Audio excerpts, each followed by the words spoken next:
Good evening, everybody. Hell's Unicorn here once again. This is going to be a partial response video to the latest one that Eagle Eye just put up with regards to the current budgeting debate and the looming government shutdown, and I just wanted to add some points to the discussion that's likely to commence on his channel, and I figured in order to make all my points I had to put this in video format, so that's what I'm doing right now. There is a third option going on here that was not considered in Eagle Eye's video, in part because I think he wanted to keep things brief, and also because I don't really know whether this is actually a viable option or if this is just something that's been surfaced simply as the Tea Party's input into the situation. The Tea Party obviously does not have a majority in any of the houses, so there's limits to what they can do by themselves, and I know that Boehner has been very wishy-washy on this stuff, but I'm just going to go through some of the proposed cuts that Representative Paul Ryan to be precise, offered for the 2012 budget. This is the quote-unquote path to prosperity. There is a total proposed debt reduction of $6.2 trillion, and that's the amount of spending cuts proposed relative to Obama's 2012 budget request. $5.8 trillion is the amount of cuts proposed relative to the current CBO baseline. Now, Ryan's plan would bring non-security discretionary spending to below 2008 levels. That's pre-stimulus, pre-bailout, ergo pre-Obama, or pre-the Obama nation. There's a 20% target of spending levels. That's the total reduction in expenditures. $4.4 trillion is the total deficit reduction over the 10-year period called for under the plan, as compared to the $4 trillion under the Bowles-Simpson bipartisan fact-finding commission, which Obama and the Democrats themselves asked for. $4.7 trillion is the total debt reduction relative to Obama's budget. $178 billion is the amount of savings achieved in the Defense Department budget, so we're actually getting some defense cuts, which I've been hoping for. Specifically, we're not talking about cuts in actual defense per se. We're talking about cut in fat of the Defense Department, because the Defense Department is pretty bloated. Now we've got $750 billion in total savings achieved through Medicaid reform.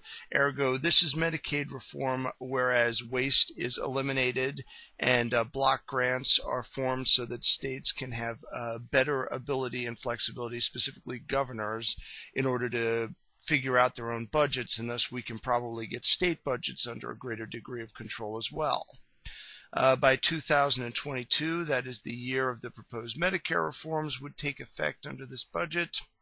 There would be 25% as the top rate proposed for both individuals and companies in the tax rates. There would be an 18 to 19% target revenue levels relative to GDP, in keeping with historic average levels. Bear in mind, this is historic average levels. You take the averages from 1913 up until now, you go back to the glory days of FDR and all these other idiots, which I know the liberals just love to death. This is the level of GDP that is being taken in by the government from a historical average. Moving on. $800 billion is the total amount of tax increases eliminated by repealing Obamacare. Yes, get rid of Obamacare. I can't stress that enough. Okay, we have 1 million in private sector jobs created over the next year. That is a definite guarantee by virtue of how much money will be released from the government coffers and into the hands of the waiting public as they try to get back to work, in despite of our current president. 4% is the projected unemployment rate by 2015. That's probably accurate, again, given all of the wealth that will be freed up for investment. 1.5 trillion is the projected growth of real GDP over the next decade. 1.1 trillion is the estimated increase in wages over 10 years. That's right, people will be making more money and they will be better off than they are now. 10% in proposed reduction of the federal workforce over the next 3 years. Amen to that. Let's chop off about 10% of the most redundant and utterly useless government agencies that we have now. I mean, we have people in the government screwing in light bulbs, and then we hire 2 other people just to make sure the light bulb is tight enough. I mean, if the light is on, I think that's a pretty good indicator that the light is working. That's an analogy, and maybe not the best one, but I think it fits. All right, and then 120 trillion. That is the total debt reduction by 2050 relative to Obama's budget. And that's the point that I really, really want to drive home here.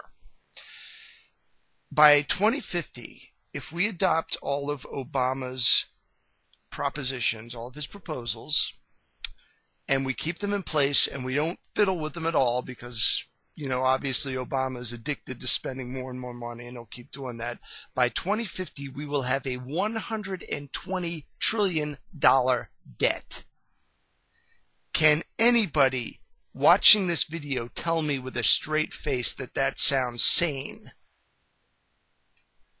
So, ultimately, the point that I wanted to get to by citing all these statistics is this.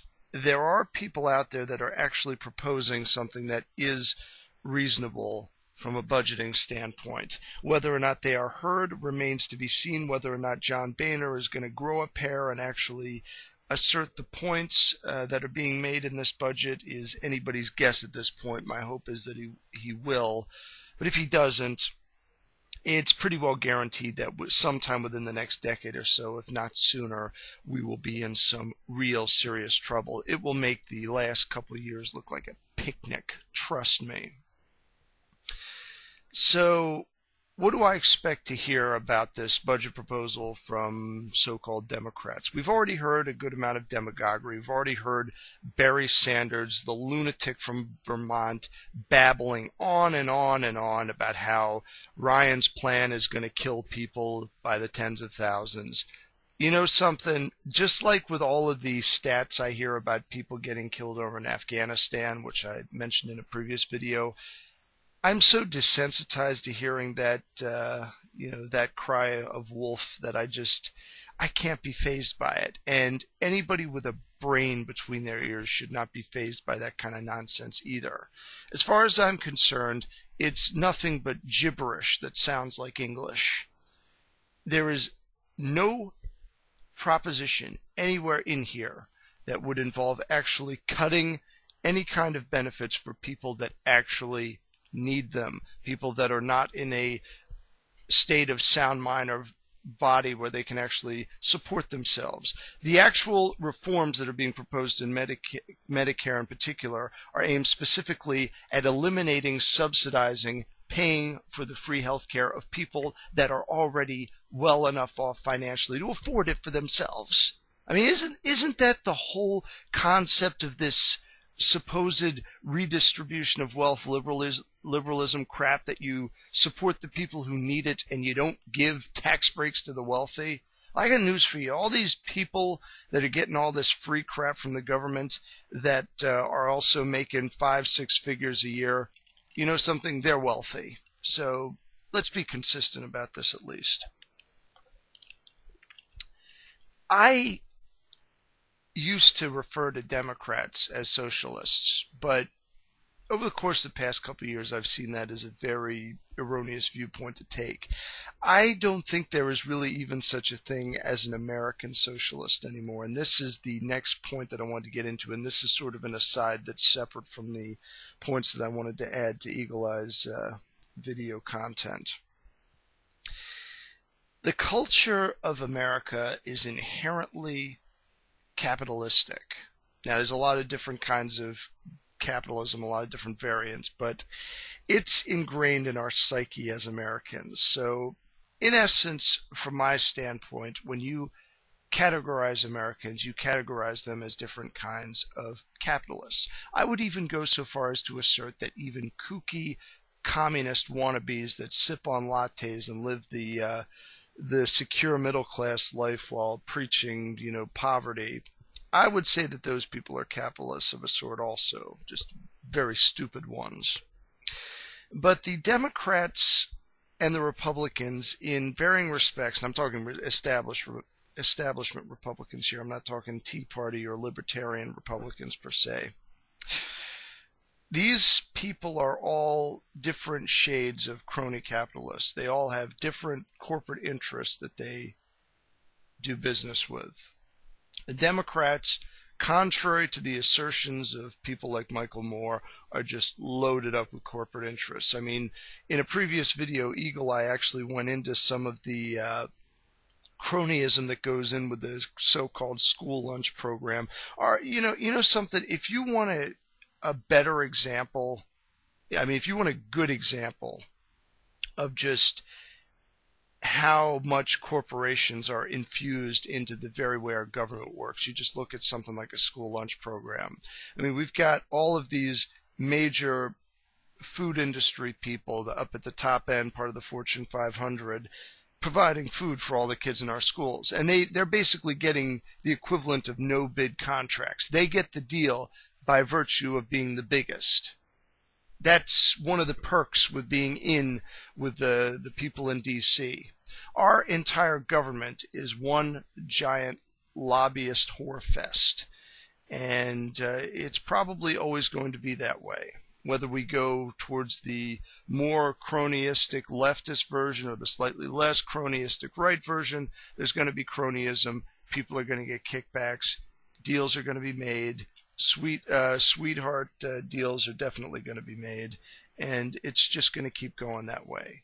So bigger government means more cronyism. Higher taxes, more cronyism. All this crap, more cronyism. So the way you stop the cronyism is pure and simple. You get the government smaller, and you get it out of industry as much as possible. And just to get back to Tubby Boy, Michael Moore, I've had sort of an epiphany regarding him. Just like with some other people out there, I thought the guy was just a fat, hairy idiot. But in retrospect, you know something? He's actually very smart, because he knows that there is a segment of the American population that is completely and utterly retarded, that are a bunch of cavemen that are willing to throw money at the first holy messiah that they lay eyes upon, who tells them what they want to hear. And Michael Moore knows exactly how to tell people what they want to hear. He just tells people exactly what they want to hear with regards to their slightly wealthier neighbors.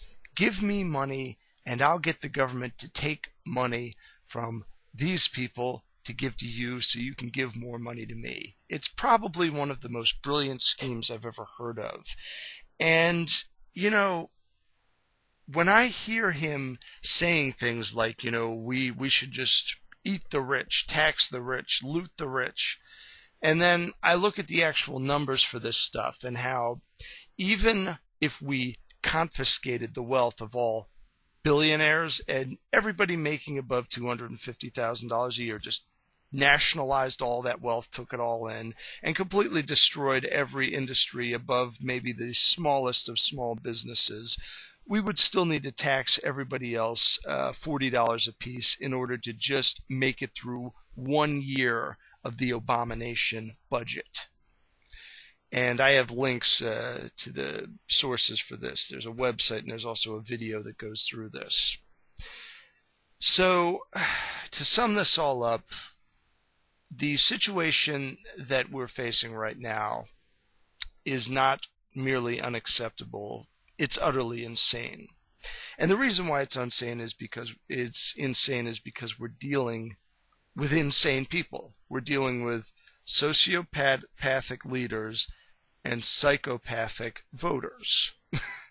And it's a sizable minority, but it is a minority. And then we have a segment of the population that's extremely gullible, and they get convinced into going along with them, and then everybody else gets looted. That's the system of government we have. I don't like it. I don't want any part of it. And I'm going to do whatever I can in order to limit the effects that that government has on me. So government shutdown, you know something, I don't mind it at all. Gives me a holiday from being in fear of the government. And if the Tea Party wants to help me out a little bit, I'll support them. So that's my take on it. With prudence to myself and benevolence to all of you, good evening.